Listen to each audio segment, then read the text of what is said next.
Hi there guys, I hope you are having a good day. Now grab yourself a cup of tea or a cup of coffee and let's talk some boxing. I've got coffee this morning, but anyway, apparently Anthony Joshua says he could have stopped Andy Ruiz Jr. in the second fight, or more likely he kind of chose not to. So he wanted to prove a point to silence the critics, to prove that he could go the 12 rounds, and he'd done the same against Joseph Parker. Now, he had this to say about those two fights. There's only two fights I've said I'm going the distance, Joseph Parker and Andy Ruiz Jr. too. When I've said to myself, this fight I'm taking the distance. I've consciously said that to myself. The first one with Joseph Parker, everyone says I can't go 12 rounds. I'm unfit. Everyone's game plan was, I'm going to take AJ to the later rounds. He's going to run out of gas. I said, you know what? I'm going to show this guy I can do 12 rounds. And that's why I went 12 rounds with him. I wanted to silence my critics. Ruiz too, there was a strategy in place where it was box. When I watched Joe Louis versus 2-ton Tony Galento, he boxed and moved well. You don't really box into someone's strengths, so we took a lot of his strengths away and stayed on the outside of the ring. We manoeuvred well, that float like a butterfly, sting like a bee type of element. We tried to bring that into the fight, which was a 12-round fight, so we got that decision. So there we go, that is what Anthony Joshua has explained. Now, in some fights you have to go the distance, you have to prove that you are able to. Not necessarily just for the reasons that he is putting forward about proving that he can go the full 12 rounds, because it's not necessarily just about that, but what it is about is to prove that you are able to have that boxing ability to do 12 rounds. It's not just about the gas tank, it's proving that he can keep Andy Ruiz Jr. on the outside, keep him at range, keep that jab out there, hard right hand anytime he tries to get too cocky and confident. That is always there waiting for Ruiz. Those things are important also. So he had to prove that he had the gas tank going through the 12 rounds to stick in there with Ruiz, but also the boxing ability to be able to keep him on the outside and execute his game plan correctly. At world level you need both, the ability to go 12 rounds to stay fit and to have the gas tank to be able to do it. Also you need the boxing fundamentals and abilities to be able to carry yourself for those 12 rounds, to execute the game plan correctly. Now AJ displayed both in the Ruiz fight and in the Joseph Parker fight, and that is the very important thing. That is funny why everyone talks about his gas tank. Does he have the gas tank? Is he going to tire out? Should they take him later on in the fight? Oh, if it goes past 6 rounds, AJ is screwed. That seems to be the common theme. But they don't talk about the boxing fundamentals and the ability that he will have to show in that contest. Because it's not just about the gas tank. I mean, what happens if Andy Ruiz Jr. figures him out? What happens if Joseph Parker figures him out? Then there is a problem, because then they can get into range and they can start implementing their game plan on Anthony Joshua. So the boxing fundamentals is how he stays in control of the contest. The distance, the pace, and everything else. His positioning, his movement, that is what he is dictating to his opponent to make them fight his way. And that takes certain skills and fundamentals, not just a good gas tank, but that does come into it in executing the game plan to be able to move for the full 12 rounds, which he proved he was able to do in the Joseph Parker fight and in the Ruiz fight. He was moving a lot more in the Ruiz fight compared to the Joe Parker fight. But then again, Joe Parker, I wouldn't say he gave up after a few rounds, but he lost his momentum and he kind of realised, okay, I can't really get close to him. I'm going to have to take risks.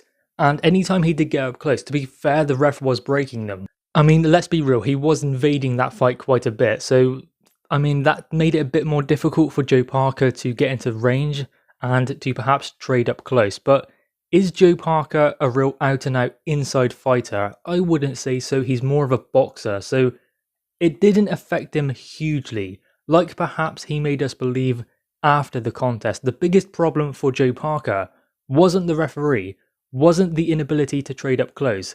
It was he was out of range for the entire contest, and when he was close, he was too close. They were holding, and then the ref just broke them. So that was just unfortunate that that happened. I mean, AJ could have gotten some better shots off on the inside had he been able to trade up close. If you go back and watch that fight, you will see that AJ's got his jab out there constantly, and you'll see when Joe Parker tries to get his off, it is just out of range. I mean, he did try to use a double jab, or at least that was his plan early on, but it didn't really work out, and he didn't have a plan B. He didn't have things that he could revert to, and he didn't have other things that he was willing to try in the ring.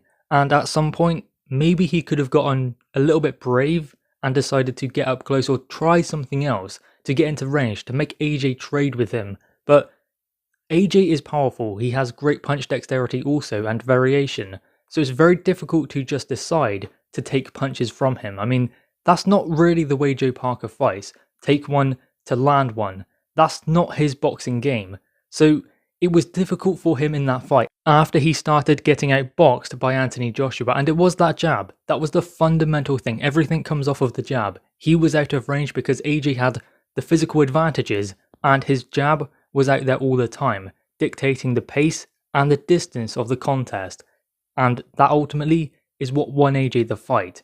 Mainly the jab, and obviously the movement also, but the jab was extremely important. It always is in these boxing matches. A good jab will take you around the world. That is what Anthony Joshua explained. So in the second Ruiz fight, it wasn't like he decided not to stop him. It was the game plan not to stop him. So it wasn't like in the fight he could have just stepped on it and stopped him, just walked him down, landed a few blows here and there, and the fight would have been over. It's not about that, not at this level, because Ruiz is tougher than that. It was about going into the fight with the mindset that, okay, we're going to go 12 rounds, we have to be physically fit to do 12 rounds, and mentally prepared with the boxing game plan to be able to carry that out. And that does sometimes also just come down to more than having a gas tank as well. You can have a good gas tank in the gym, in sparring, in preparation, but what happens when they get out there? When they are under the lights and everyone is watching, that is when it is important. That is when the gas tank can be zapped and depleted from the fighter due to the environmental factors and certain circumstances in the contest. In sparring it's different, in training it's different. Most fighters would be able to do 12 rounds quite easily, quite comfortably, but that's sparring. In that ring with a world level operator and circumstances of which maybe they haven't prepared for, because anything can happen, especially in the heavyweight division. We saw that in the first Ruiz fight. That is when the energy starts getting depleted due to the environmental factors, not because the fighter themselves is unfit. But the preparation is key as well. I mean, look at how much lighter AJ was for the rematch with Ruiz, because he wanted to fight a certain way and carry out a certain game plan. So his weight was integral to him being able to do that, because he likely would not have been able to do that if he was closer to 18 stone as opposed to just under 17 stone. So there are many important things when it comes down to the game plan the boxer decides to use, and the one AJ decided to use against Joe Parker and Andy Ruiz Jr. I wouldn't necessarily believe that he decided at one point in the fight not to stop them because he had an opportunity. I would say that going into the fight, he was ready, mentally prepared to go 12 rounds. I'm not sure we can say the same about the first Ruiz fight. He thought, okay, we'll have a couple rounds. He dropped him in the third and thought, okay, brilliant. I've got him. Let's go and stop him. Let's finish and close the show like everyone expects him to do. But that didn't happen. So mentally he was not prepared to go 12 rounds with Ruiz in the first one, but he was in the second one. And that is very important. Anyway, guys, what are your thoughts on this?